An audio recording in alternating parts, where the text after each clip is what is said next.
Good morning, everybody. How are you? Saturday.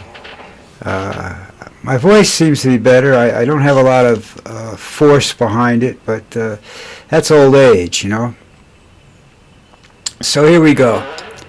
Let's start off with the Mandani, the Democratic Socialist who won the mayoral primary in New York City, so they're all celebrating about it. They're all dancing around it. But here's the thing. If he doesn't get elected mayor, none of this means anything. It's just words. Just doesn't mean a damn thing unless he can get himself elected as mayor. And the question is, can he stay elected as mayor? You know, I mean, they're going to try and... There's some people out there that really want this man dead. So this is going to be a strange situation. He's probably going to be the second most hated man in America right now, next to Trump. So we'll have to wait and see what happens there.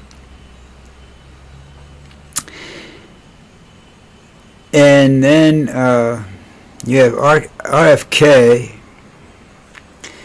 which I can't express enough how disgraceful he is to the Kennedy name. Now, John Kennedy was a womanizer and had his own problems, but he did a lot of good, a lot of good. This man's not doing good. He's setting us back to the dark ages. And what he's done is that, you know, the fluoride is that, yeah, that's important. But what he's done is he's removed the ability of the CDC and whatnot to respond to a major pandemic. And if that happens, we're going to have a serious problem. He can't handle it. He's not equipped to handle it because he doesn't believe in anything. You know? The same thing as Trump. You know, Trump doesn't believe in anything. When you could put those two people together, you know, go out, buy a bottle of Clorox and you'll be okay. You know, chug it. You know, maybe put a little ginger ale in it so it doesn't taste so bad. But that's it.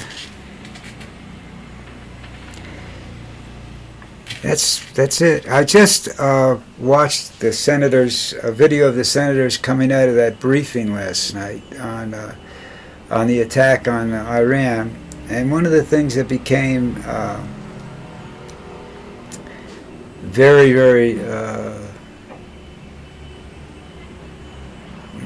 I guess the term is peculiar, is that the national security chief, that young lady, whose name escapes me at the moment, but we know who we're talking about. We've talked about it earlier. Wasn't allowed in on these briefings.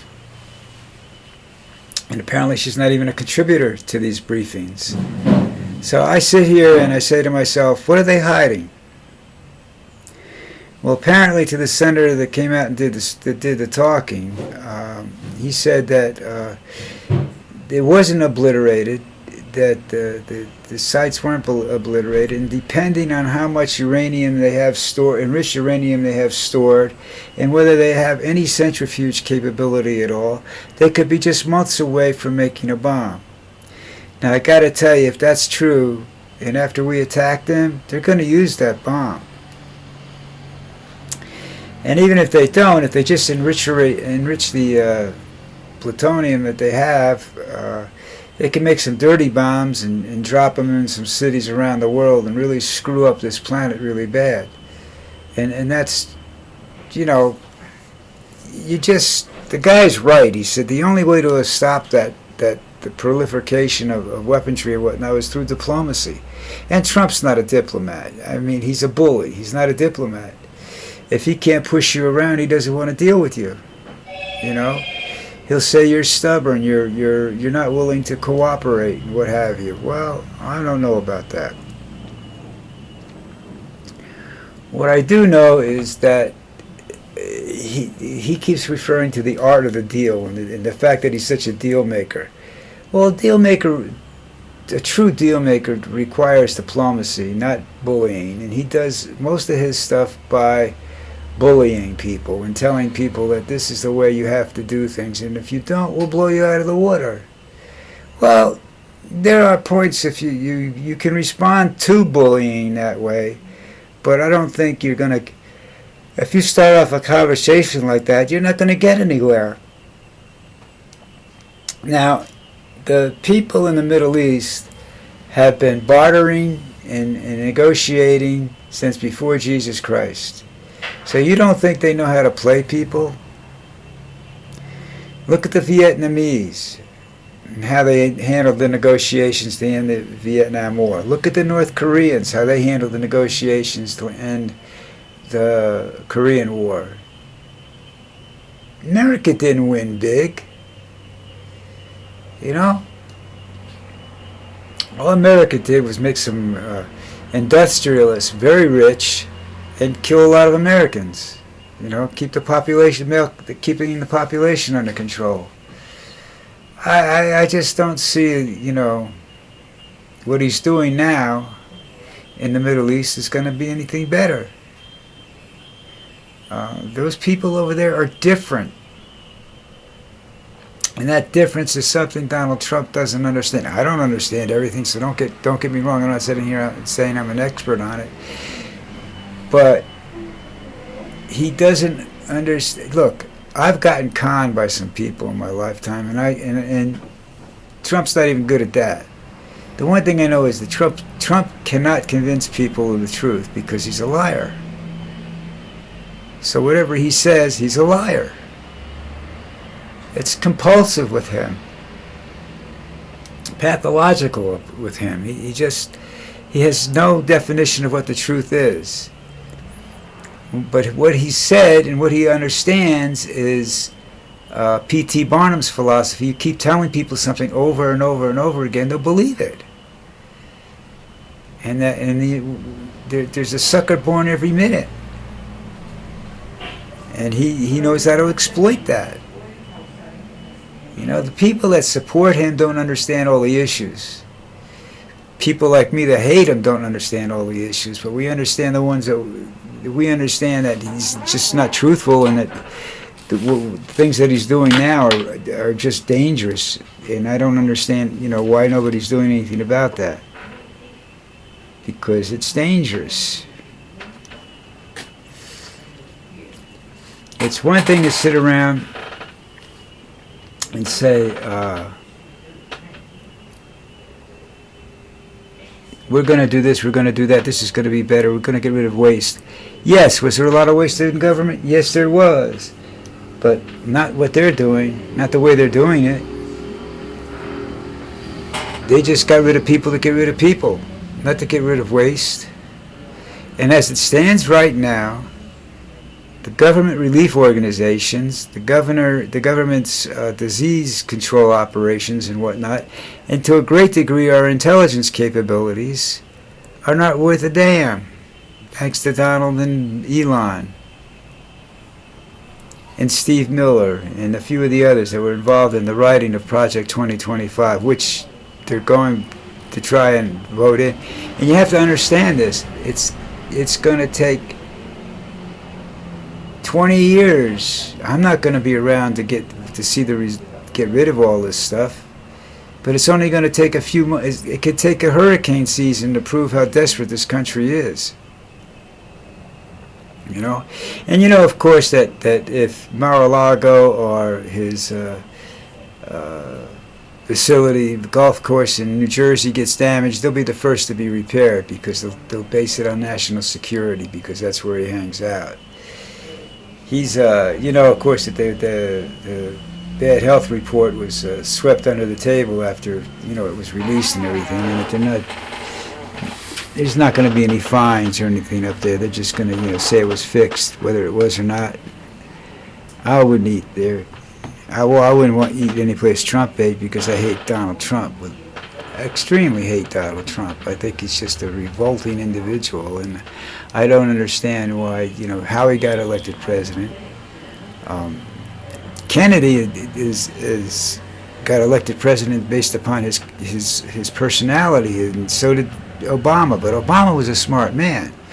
I'm not sure how smart Kennedy was, but Obama was a smart man. You know, he had a wife who was a constitutional lawyer. Do they know what's going on in the world? Yeah. I would very much listen to Obama. You know, I don't know if he had the right in negotiating skills. I think so far as making a deal, Kissinger was better at it. But Kissinger got hog-tied with the Vietnamese and at the end of the Vietnam War. People didn't understand that. You know, they stole tactics in the negotiations while they accomplish shit. Trump tries to prevent that by bombing the country and whatnot, and all he does is accelerate the hatred. There used to be a saying after talking to some people that knew what they were talking about after 9/11 and whatnot, and what they said, you know, we're bombing the Muslims and we're shooting Muslims and whatnot, and they basically came back and said that for every Muslim you kill, you create a martyr and you create 100 enemies, because the entire family's going to hate you now. You know, when you make a mistake, and we made a lot of mistakes. When innocent people get killed, that's a mistake. And that a lot of that's happened. Now, I'm not saying that happened with this bombing raid. Apparently, they knew it was coming and evacuated. Everybody knows everything except Donald Trump. You know, Donald Trump walks around and claims he didn't know when it was coming, yet the Iranians knew when it was coming and evacuated the civilians. So there was very little human casualties in those raids. So if there's no human casualties, and you've got these top people still around, you know, and every year you get more and more, where's this going to end? You know, I believe that he's going to face some serious problems if he stays in office for the full 4 years. And when I say that, I worry about his health, his mental and physical health. You know, he gets so angry, his face, his blood pressure looks like it's going through the roof. You know, his head's going to pop off. But he doesn't get as upset because he doesn't believe anything. So it's easier for him not to get upset. You know, apparently he got very upset because of the leaks that were coming out. But look who's in charge of this Department of Defense.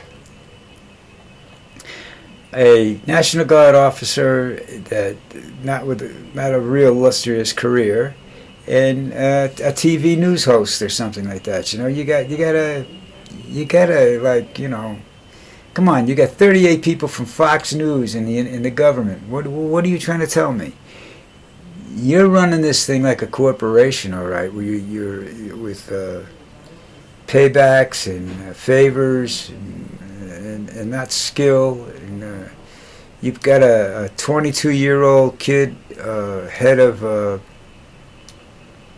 this immigration thing that's going on. A 22-year-old kid. No life experience at 22. Okay? Assuming you graduated college, you have no life experience. Yet you're in charge. That makes it better, but because he kisses Trump's ass, or his father gave Trump, you know, a few $100,000 to put in his bank account. You know, they contributed to the super PAC. The super PAC is money that Trump can use for anything he wants. Okay, so maybe he can't touch it now, but when he walks out of office, he's going to be worth a couple more $1 billion than he is right now. His family's making more money every day. And this is, you know, and they're doing it by accident. When this is all over and history looks back at it, not you and me, because first of all, when it's all over, I probably won't be around. But when history looks at what's going on right now, I think they're just going to be stunned as to how this could happen. Or maybe not. Maybe there's people out there that can explain why it happened. I know people are upset with the government. People are always upset with the government. They blame the government for everything. And they think that they're going to benefit. And the only people that benefit when you do that is the rich people. Nobody else benefits. But this is Saturday, and I'm done for Saturday, and I won't be around tomorrow. I don't do Sundays anymore, for a while anyhow. We'll have to wait and see what's going on. But anyhow, do me a favor, hit the subscribe button, say hello, comment, whatever, you know, and I'll talk to you on tomorrow.